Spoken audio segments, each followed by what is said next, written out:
Hafide,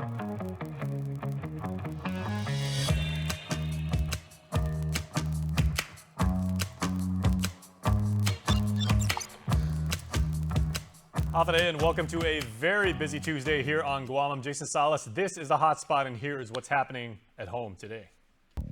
The menu, brought to you by King's Restaurant, always open, always local, and Ruby Tuesday Guam, home of the Fresh Garden Bar. Guam's congressional delegate has addressed his ethics investigation outcome and what this means moving forward with the upcoming election. We'll also bring you the latest with the Roe v. Wade issue and what is next nationality and here at home. And we're also, speaking of the election, we're going to give you the very latest from our folks at the Guam Election Commission. Well, as I was mentioning, Guam's congressional delegate, Michael San Nicolas, is currently still in a live stream right now. You can watch that on our Facebook feed right now. During which he is discussing in Zoom, talking with Island Media, as well as two lawyers, Stanley Woodward and Stanley, two Stanley lawyers, apologies for not getting his last name right, regarding the outcome of the ethics investigation and the upcoming election. Now, Nestor Lecanto is going to join me later on in the show, and we will break down everything that was discussed today. Very, very big live stream if you're not currently watching. All right. In other news in our rundown, after a weekend marked by massive nationwide protests and even vandalism, law enforcement officials remain on high alert. The High Court in the land's historic decision to strike down its nearly 50-year-old precedent on abortion rights has already sparked new legal challenges as Democrats seize the issue ahead of this year's midterm election, with Republicans saying they don't think the reversal will bring people to the polls. Protesters returned to the U.S. Supreme Court for a fourth straight day after the conservative majority sent the issue of abortion back to individual states. Abortion rights! Abortion rights! More than a dozen have so-called trigger laws in place to restrict or ban abortion since Roe v. Wade was overturned, with several more states expected to follow suit in the coming weeks. Mississippi, the state at the heart of the case that led to the Supreme Court's ruling that struck down Roe, certified its trigger law Monday, banning nearly all abortions in 10 days. But in Louisiana, a civil district court judge has already temporarily blocked the state's trigger laws from taking effect after providers sued. As a new legal fight begins, Democratic leaders believe the issue of abortion will become key for upcoming midterm elections for the U.S. Congress and at the state level. Vice President Harris on CNN. We need to change the balance and have pro-choice legislators who have the power to make decisions about whether this constitutional right will be in law. I think this is likely to all be litigated out, dealt with in the various states around the country through the Democratic process. Meanwhile, leaders in blue states like New York are preparing for a possible influx of women from states with restrictions. They've been preparing on how do we build the infrastructure so we're here for those women who come into the city for looking for services. 16 Democratic states and Washington, D.C. have laws to protect abortion rights. Well, as you now well know, the landmark decision by the Supreme Court overturning the 50-year-old Roe v. Wade ruling has returned back to the states and territories the power to decide whether abortion should be legal in their jurisdictions. But there are differing opinions about the immediate impact to Guam. Here is Nestor Lecanto with more. Attorney Vanessa Williams of Guam People for Choice says abortion continues to be legal on Guam, and the Supreme Court ruling doesn't change that. She says a bill to outlaw abortion by the late Senator Elizabeth Areola and signed into law in 1990 by then-Governor Joe Ada was shot down by the Ninth Circuit Court of Appeals. And it said this law is void, meaning it's of no effect, and it's permanently enjoined, meaning nobody can enforce it. So this law is dead. But Attorney Peter Skro, who helped craft Senator Talina Nelson's still pending legislation to ban abortions once a fetal heartbeat is detected, believes otherwise. The entire 100% basis of doing so 30 years ago was Roe versus Wade. So just from a common sense standpoint, there is no more Roe versus Wade. So what happens? You know, to me, I think it should automatically just go into effect. But there's one other thing that has to happen first. I feel that our Guam Attorney General needs to file literally a one-page document in court dissolving the injunction, just as a formality. You know, there is some confusion in our community, and by him doing what he should do, that's required by the order of the Supreme Court, it will really help clarify a lot of things and help a lot of people. Scro has contacted the AG's office seeking clarification, as have Speaker Tina Barnes and Senator Mary Torres. They also raised questions about a required referendum on the abortion issue that was never carried out. Williams says it's clear what the people want. The majority of Guam voters, they've said, no, we don't want you to restrict healthcare, restrict reproductive healthcare. We want you to expand access and help us with the real problems on Guam, which are extremely high rates of domestic violence, sexual assault against women and children, poverty, some of the highest rates of infant mortality. That's what voters want. She says lawmakers who push to criminalize abortion do so at their own peril. She also believes they all need to make clear where they stand. They owe it to the people of Guam. This is your job. You have to answer. You need to unequivocally state where you're on the position. Do I support women, or do I make exceptions when I think I know what's better for your body? And that every single person is going to have to account for that. And their silence is going to be deafening. For KOAM News, I'm Nestor Lecanto. All right, everybody. Late Monday afternoon, the AG's office released a statement stating it's reviewing Guam's abortion law and court orders in related litigation to determine the current state of the law. In the wake of the Supreme Court decision, they will take appropriate action. All right, our friend from the Guam Election Commission, the main person in charge, Maria Pangilinan, is literally sitting right here next to me. We're going to get to her in just a moment, but we want to tell you how the election is shaping up. For those of you interested in the upcoming election, this is very, very exciting times. Remember, the deadline to file is 5 p.m. today.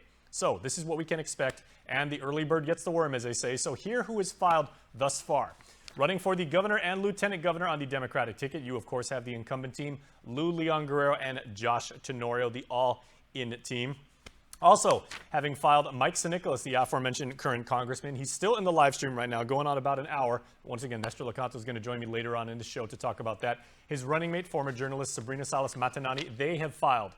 Running unopposed on the Republican side of the ticket, the team of former Governor Felix Camacho and current Senator Tony Atta. Now, let's move on to the upcoming senatorial race. Always very, very contentious. 15 seats up for grabs and vying for these seats in the forthcoming 37th legislature. Starting with the Democrats, we have Pito Terlahi. He, of course, is an incumbent. Dwayne T. Sinicolas is also running, as well as former police chief Fred Berdalio Jr. Joe Sinagasine, of course, he is in charge of a lot of the financial side. He has oversight of that, those matters of government. Senator Sinagasine seeking re-election. Jonathan Savaris is also running. He has filed, as well as incumbent Sabina Perez. She, of course, has oversight of EPA, among other things. Tina Rose Munya Barnes, the former vice speaker of the legislature, she is seeking re-election. She has gotten all of her paperwork in. Franklin Meno has run before. He is seeking election, as is John Ananich II. He has previously run. He is running once again, seeking your endorsement and as a senatorial candidate. David Duenas is also running. Speaking of incumbents, Amanda Shelton. She's been in various leadership positions in the current legislature, and she seeks to reclaim her seat in the next legislature. Will Parkinson has been in the headlines many times. He serves on many boards and is very, very active in the community. He is running for senator. Looking at the Republicans, Dr. Kelly Marsh Taitano hopes to return to the legislature. She just narrowly missed out on the last election. Roy Kanata is running, as well as Alexander M. Duenas. Armando Dominguez hopes to secure your endorsement for a vote, as well as Sarah Thomas Netadog, of course, a longtime director of Sanctuary Incorporated. She has most recently been involved during the pandemic era, being in charge of the organization dealing with homelessness and seeking to remedy that situation in our island. And yes, it is true. Chris Malfunction Barnett, our former colleague here, his first name is Daryl, if you did not know that, but Malfunction has indicated that he will be running, depending on how you look at it. If you follow him on Instagram, maybe the worst kept secret on Guam, but Chris Barnett has put his paperwork in to run for public office. Harvey Egna was one of the first candidates to get his paperwork in. He will be running for a senator on the Republican side. Incumbent Tello Taitigui hopes to return for Maria. I believe this would be a fourth term? Maybe. Yeah. I don't remember. Yeah. Sandra Regis Seau. This will be your second time running for the legislature. She is running again. Tom Fisher, yes, the attorney, Tom Fisher. He is hoping to make it into as one of the 15 who will serve in the 37th legislature. He is running, I believe this would be the very first time for Tom. Ken Leon Guerrero has run several times. He is running once again. And Sam Mabini Young. You might remember she, of course, ran KGTF, the public access station, public broadcasting on Guam. Dr. Sam Mabini, I should say. Chris Duenas, of course, the minority leader. Currently, he is looking to make it in again. And Mana Silver Tyron. She was a former one-term senator. Mana looks to make it once again, a former long-time news journalist in our neck of the woods. Bistra Mindiola has also filed her paperwork, as has David Crisostomo, Vincent Borja, and former Senator Jesse Lujan has also indicated that he will be running. Joanne Brown is an incumbent. She will be running, as well as Frank Blas Jr. and Michelle Hope Taitano. She has served in many capacities in island leadership, most recently as part of the parole board. As far as the congressional delegates, with Michael St. Nicholas, once again, he's over an hour right now. The live stream continues on our Facebook page, where he is addressing the outcome of the ethics investigation. His seat will be vacated. Hoping to fill it will be Talina Nelson and Dr. Judy Wanpat, a former senator and former speaker herself.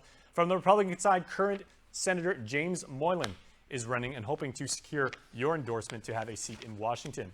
For the Attorney General race, the incumbent, of course, in this nonpartisan race, of course, Levin Camacho and Doug Moylan. They have filed, now remember, there has been some speculation, a lot buzzing on social media that there may be a third candidate. But right now, as of this current moment, we're at about lunchtime here, incumbent Levin Camacho and Doug Moylan, who Doug was the first elected Attorney General for Guam several years ago. They have been the only two candidates who have filed for the Attorney General. The deadline to file is 5 o'clock. Okay, so now, that's a lot. And here now, with everything you need to know about the mechanics of it, the deadlines, the one and only Maria Pangolin. Maria, half a day. Half a day, Jason. It is so good to see you. It's so good to be here again. We've talked to you a cajillion times, but this is the first time we've actually seen you in person. But I know this time of year, you and your staff working very, very hard. You've got a lot to do, a lot of calls to make, a lot of procedures to explain. So let's unpack with maybe the most obvious one. The most pressing deadline is 5 o'clock today if any citizen out there would like to run for public office. That's correct. And 5 o'clock p.m. today also is the deadline. If the Guam Election Commission has notified you that you're still lacking signatures, you're welcome to submit them up until 5 o'clock today. Okay, and how many signatures does one have to run? Is it the same number across the board, or does it vary depending on the race? The only difference is the governor needs 500 and the senators need 250. Oh, 250 if you're going to run for senator. Yes. Okay. Is there a vetting process in addition to the number of signatures? Like, do they do police clearance, maybe, like a criminal records check and things of that nature? It's a little bit cumbersome for our senator, for all our candidates. They do have to pick up a police clearance, 2 court clearances, the district court and the superior court clearance. Prior to filing. That's part of their package. Correct. Yeah. Yes, and they have, when they come in, those clearances cannot be more than 30 days old upon the date of filing. Then we have notaries at our office, so the documents that need to be notarized include the certification of qualifications. I certify that I'm qualified to run. The affidavit of non-conviction, that I've never been convicted of a felony. Those 2 need to be notarized. And our notaries, they can be notarized right there at our office. They also have to make sure that an organizational report, their campaign committee and campaign finance, if they have anything to report, the organizational report needs to be filed. Their public official disclosure statement, that's their financial disclosure statement, their personal assets and liabilities and how much they make, that comes with the packet. And then they regardless of what you do, like you may run a business, you may be employed in public sector, private sector, federal, and everything. That has to be filed. Is this all a matter of public record? No. The whole packet is public record. So any citizen questioning, or they're just curious, or they want to look into it, they can go and contact the GEC correct. for whatever reason. Okay. Yes, they can come and we'll show it to them. Okay, and we'll I have do. them sign in. I'm sorry, Maria. I do want to say, because Maria actually just informed me this prior to this segment, that although we did not have it on that graphic, there were actually 2 more additions of people that filed today.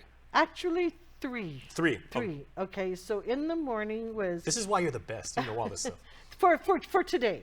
So for today, Daryl Barnett, Chris Malafunction filed, and then Speaker Terlahi filed, and then Mr. Roy Gamboa, I think he's still in the office, filing as we speak. Okay. Yeah, so we have 3 more. We don't know how many more to expect by 5 o'clock. Now, there is obviously, Maria, a strategy with this, and you know this better than anybody on the island of, you know, some people say, like, if you have a high-profile person like the speaker, and you say, she maybe has publicized it, and or I'm just being hypothetical here, but if she says, I'll be filing today like at 2 o'clock, please join me, I would love to, you know, have my family and my friends and my supporters with me. Other candidates want to maybe like back off because they're like, okay, if the speaker's going to do it, you know, she's going to get like all the shine, as they call it, like all the limelight. But you do expect a lot of like 11th hour filers to come in. Hopefully not, Jason. We have Tomorrow time, eh? Oh, Jason, we're already busy, you know, vetting the signatures, and we want to be able. We don't want to keep the candidates in suspense, and so it takes a bit to vet those signatures. Okay. So we have to do it in order as they come in. Is the roster considered locked as of 5:01 today?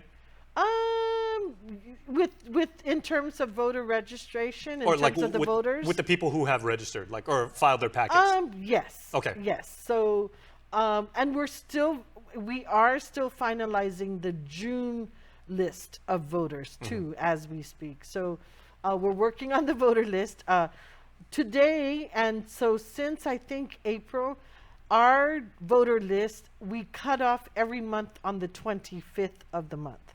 So as of last Saturday, we've been vetting those registrations, both from DMV, online registration, and those from our volunteer registrars. Okay. So, Now, we're obviously in a much better position as far as, you know, public safety and, you know, like with the coronavirus still being part of our life, but this is a much better situation than we were 2 years ago. How many people can you account for now that are registered to vote? And we expect this to be a very participatory election because it is a gubernatorial election and because of, you know, like, again, the high profile nature of several of the candidates. yeah. So as of May 25th, we had 52,609 voters. We are finalizing, like I said, our June list. So we hope to climb back up. Most of our new registrants are coming from motor voter registration. So, you know, sometimes it's in the hundreds, sometimes it's even up to over 1,000 in 1 month. Okay, and for people watching at home who cannot get enough of this stuff, and I know there are many of you out there, if you're filling out your calendar and like planning ahead, right? Google Calendar, what have you. What are some of the most important dates that people really need to keep in the back of their mind of things coming up? For the voter, come July 28th, we'll start early voting. So from July 28th until August 19th, we will open the Early Vote Center down at Westin Resort Guam. At the Early Vote Center at the Westin Resort Guam, you can come down between 10 o'clock to 6 o'clock, Tuesday through Friday. And that's starting July 28th up until August 19th. On Saturdays, we're going to go do village outreach. So on July 30th, we'll be at Okudu High School from 10 o'clock to 3 o'clock. Anybody from any village, any voter from any village can come to all our voters, all our village satellite outreach programs. So even if I don't live around the street from Ukudu, I may live in Fern Terrace and everything. It's okay if I stay in Barragata, I can still come over there and I can still participate. Yes, from 10 o'clock to 3 o'clock at Okudu. That's July 30th. On August 6th, we will be at the University of Guam Fieldhouse, again from 10 o'clock to 3 o'clock. And if you like the leisurely drive all the way down to Malesu, that's... Why would you not?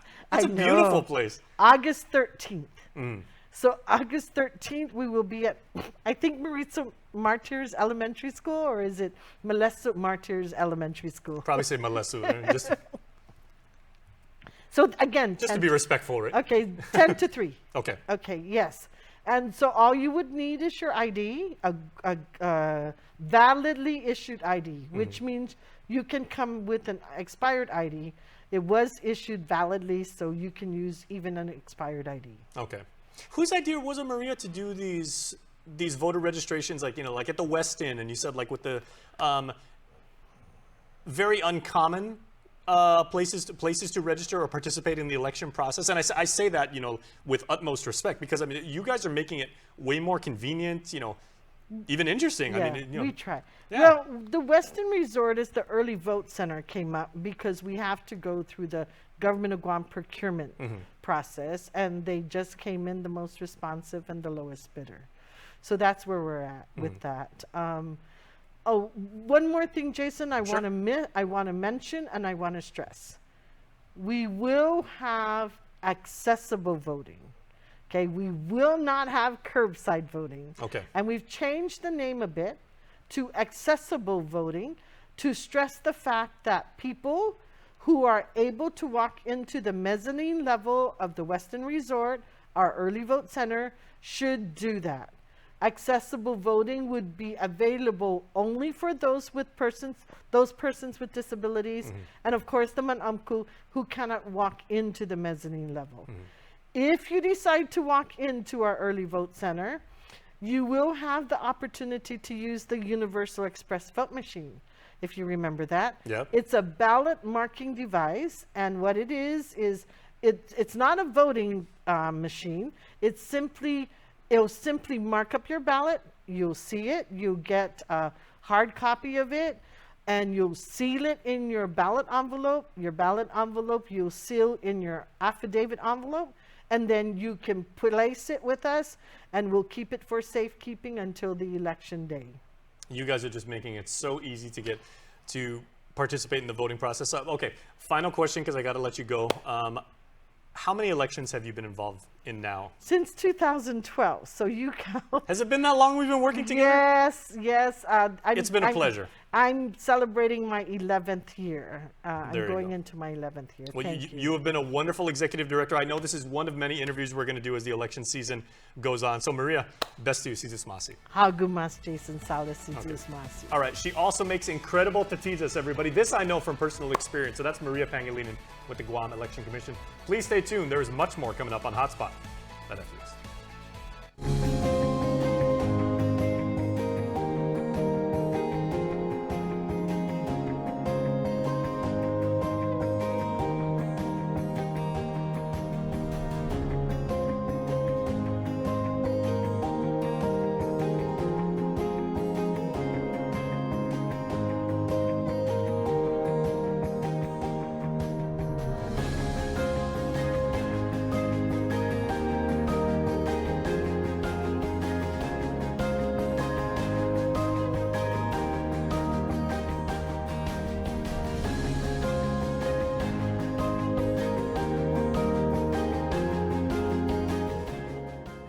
Say hello to the First Hawaiian Bank mobile app.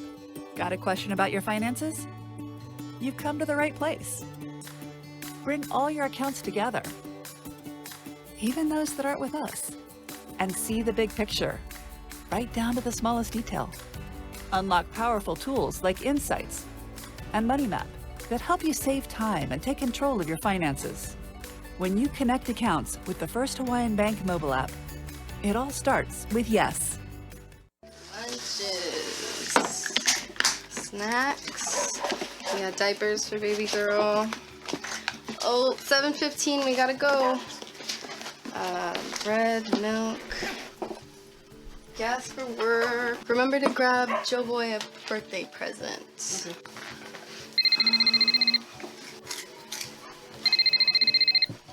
Half a day. Hey, Molly, how much do you pay for daycare for the kids? Over $600 a month. It's expensive. Did you hear about the governor's program that covers up to $675 a month for childcare?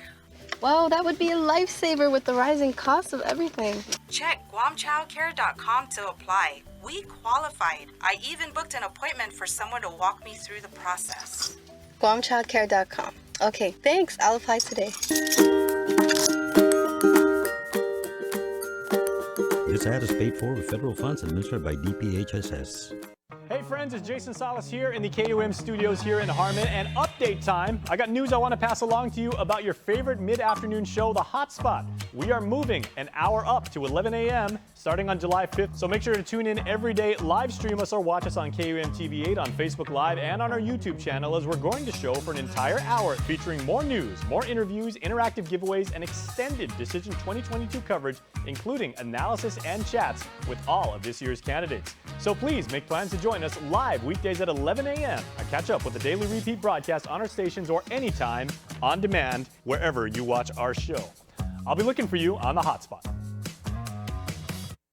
Mark your calendars for the Father Duenas Memorial School Annual Reunion Gala, Saturday, July 16th from 6 p.m. to 10 p.m. at the Phoenix Center in Ta'i, Manila, featuring live entertainment, a beer and wine garden, and a fry raffle with an array of excellent prizes. Tickets are $100 per person with VIP tables available for reservation. A special night to reunite, reminisce, and have a great time. All alumni, reunion classes, and guests are invited to attend. For more information and reservations, please call 671-734-2261 or 3 or visit www.fatherduenas.com.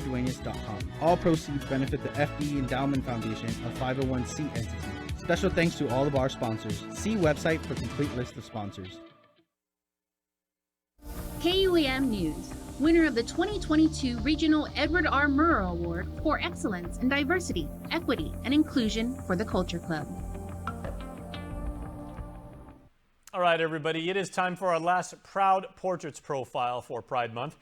And in this installment, 27-year-old Jan P. Regis is a business owner and wellness consultant on Saipan who writes a poem to a younger version of herself saying, "All the love you have given will be quickly reimbursed."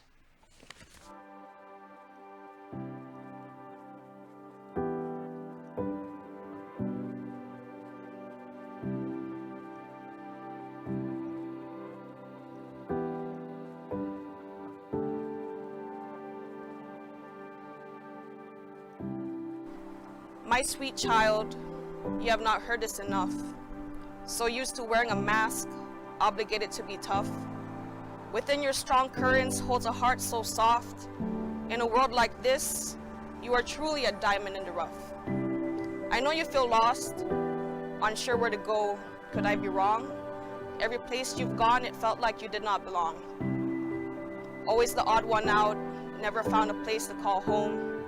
All you found were sneers, insults, pain, all to experience alone. Just know that I'm so proud and grateful our souls have always stayed true. I know it makes no sense right now, but in time you'll do. I love how you love. You will learn how to love yourself the same way. It sounds overwhelming. You just need to take it day by day. These days will pass until it all has passed. You will soon realize time sure does move fast. Till then, just know this was all part of a plan. Moving through the darkness is your purpose in this life. You are the guide who will help others easily find their own light. Your eyes, they see what others have not been able to find. You have a gift, the sight to look inwards and help the truth come to life. All the struggle and the pain are ingredients to who we are today. Just hang in there. You just have to take it day by day. Till then, just know when you put yourself first, all the pain, isolation, and struggle will flip into reverse. All the love you have given will quickly be reimbursed. You are always loved, protected, and guided by the universe. With all my love from my highest version of myself.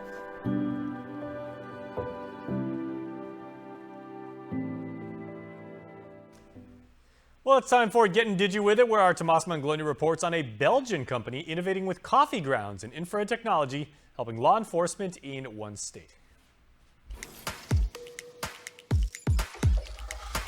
A Belgian company is trying to combat urban waste by transforming used coffee grounds into edible mushrooms and insulating tiles to be used in construction, an innovation they say could dramatically cut down on plastic waste. In the damp cellar of a former industrial site in Brussels, clusters of oyster mushrooms emerged from slashes made in what appeared to be long sacks stuffed with a mixture of straw and coffee grounds. 5 tons of grounds are collected a month with daily deliveries from partner cafes across their country. They're mixed in a large drum where the spores are added and then transferred to the sacks, where after 15 days, the mushrooms are harvested and sold in organic shops. And over in the U.S., in Kansas, there were no serious injuries following a train derailment near Lawrence last week, thanks in no small part to infrared technology. The Lawrence Police Department's unmanned aerial vehicle drone team assisted the Douglas County Sheriff's Office and Union Pacific in the cleanup. The team used infrared technology to determine that there were no hotspots or fires following the derailment. They provided a live link with Union Pacific personnel to assist them in coordinating the response. We're going to take another break, but please stay tuned. More HotSpot when we come back. Get up-to-the-minute news, plus access to alerts, streaming radio, promotions, and more on your mobile device by downloading the KUAM News mobile app, available at the App Store now.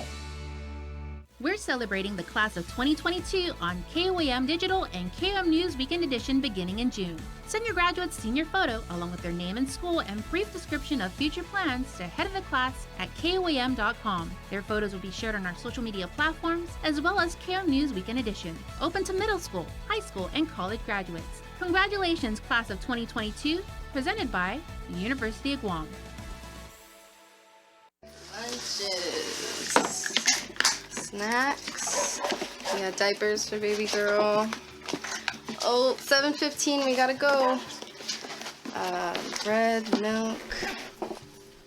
Gas for work. Remember to grab Joe Boy a birthday present.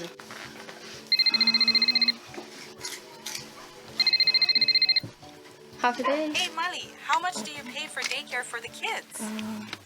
Over $600 a month. It's expensive.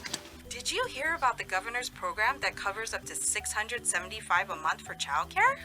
Wow, that would be a lifesaver with the rising cost of everything. Check GuamChildCare.com to apply. We qualified. I even booked an appointment for someone to walk me through the process. GuamChildCare.com. Okay, thanks. I'll apply today. This ad is paid for with federal funds administered by DPHSS. Say hello to the First Hawaiian Bank mobile app. Got a question about your finances? You've come to the right place. Bring all your accounts together, even those that aren't with us, and see the big picture, right down to the smallest detail. Unlock powerful tools like Insights and Money Map that help you save time and take control of your finances. When you connect accounts with the First Hawaiian Bank mobile app, it all starts with yes. Hey friends, it's Jason Salas here in the KUM studios here in Harmon, and update time. I got news I want to pass along to you about your favorite mid-afternoon show, The HotSpot. We are moving an hour up to 11 a.m. starting on July 5th, so make sure to tune in every day, live stream us or watch us on KUM TV 8 on Facebook Live and on our YouTube channel, as we're going to show for an entire hour featuring more news, more interviews, interactive giveaways, and extended Decision 2022 coverage, including analysis and chats with all of this year's candidates. So please make plans to join us live weekdays at 11 a.m. and catch up with the daily repeat broadcast on our stations or anytime on demand wherever you watch our show. I'll be looking for you on the HotSpot. Mark your calendars for the Father Duenas Memorial School Annual Reunion Gala, Saturday, July 16th from 6 p.m. to 10 p.m. at the Phoenix Center in Ta'i, Manila, featuring live entertainment, a beer and wine garden, and a fry raffle with an array of excellent prizes. Tickets are $100 per person with VIP tables available for reservation. A special night to reunite, reminisce, and have a great time. All alumni, reunion classes, and guests are invited to attend. For more information and reservations, please call 671-734-2261 or 3 or visit www.fatherduenas.com. All proceeds benefit the FD Endowment Foundation, a 501c entity. Special thanks to all of our sponsors. See website for complete list of sponsors. Subscribe to our KOAM News Digest, our weekly email newsletter with all kinds of information straight to your inbox. Just subscribe and we'll make sure to keep you informed and entertained with news from the KOAM News team, what to watch on NBC and CBS, and the latest promotions from KOAM Communications. Go to KOAM.com, click on the newsletter tab at the top of the homepage, register, and you're all set. Brought to you by Uno Go, Guam on Demand. All right, ladies and gentlemen, we have come to the end of our show. And speaking of which, it looks like the live stream that we've got on our Facebook page featuring Congressman Michael St. in which he is addressing and has addressed for about the last hour and a half or so the outcome of the ethics investigation and what this means, the implications for the upcoming election, his role in that as a gubernatorial hopeful. You had Maria Pangilinan about 20 minutes ago was describing the mechanics of the election, where this goes. He has talked at length about that. I know, we were trying to have Nestor Lecanto on the show. He is actually part of the Q&A panel right now. So Ness is gathering a lot of stuff. He's going to bring that to you on our website as soon as we can put the story together. We're also going to have it at 6 o'clock tonight on prime time. Speculation of what today's address was going to be by the delegate was mixed. Some people in our newsroom thought he might be very, very terse and just do like an in and out thing and just speak his piece and then get out. Other people thought he might be rather long-winded and have perhaps Q&A and engage with members of the media. The latter proved to be the case. So again, it looks like he may be giving what looked to be, I'm watching the stream right now on my laptop on the side, maybe some final and closing thoughts. But we are going to have full coverage of not only of the delegates' address to the media, breaking it down, recapping some of the major talking points of what he said, but everything that's happening on Guam today. Remember, 5 o'clock is the deadline if you would like to run for public office and you do have the requisite safety clearances, police checks, and of course, the petitions with the appropriate number of signatures, as Maria did break down. So we are going to have a full day's worth of news coverage in, it's 12:30. It's already been a massive, massive news day, and we are going to continue to be on top of it for you. So on behalf of the entire KUM News team, I'm Jason Salas, proudly saying thank you for watching, and we will see you later on.